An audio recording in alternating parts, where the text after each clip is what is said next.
ကစမရိုးနေရာဘသူအကောင်းဆုံးဖြစ်မှာလဲဒီတစ်ခေါက်မှာတော့ဝက်ဆန်အသင်းကမာတီယဖာနဒတ်ပါ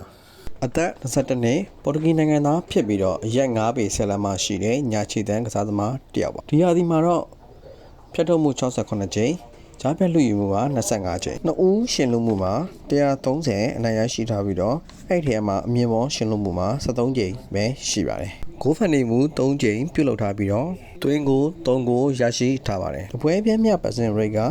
88.3ရာခိုင်နှုန်းပါဒီအချက်လက်ကသူ့အနေနဲ့ပတ်စင်မှန်တယ်လို့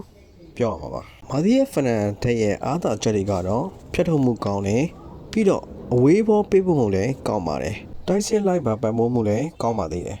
ဒါပေမဲ့အမြင့်ပေါ်ရှင်လို့မှုကတော့အားနေပါတယ်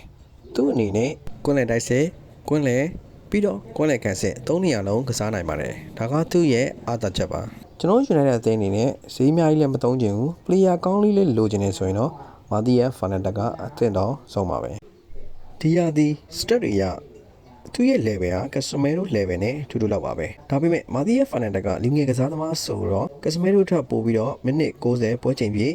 ကစားကောင်းကောင်းနဲ့ကစားနိုင်ပါသေးတယ်ယူနိုက်တက်အသင်းအနေနဲ့နောက်ရသည့်ဥရောပဝင်ခွင့်ရမယ်ဆိုရင်တော့လူစင်းရင်တောင်းတင်းနေဖို့လိုအပ်ပါတယ်နောက်ထပ်မှာက Casemiro လည်းထွက်မယ်ဥကာဒီကလည်းအသေးချောင်းဆိုတော့မာတီယာဖာနတက်ကခေါ်ယူတဲ့ကစားသမားမျိုးပါ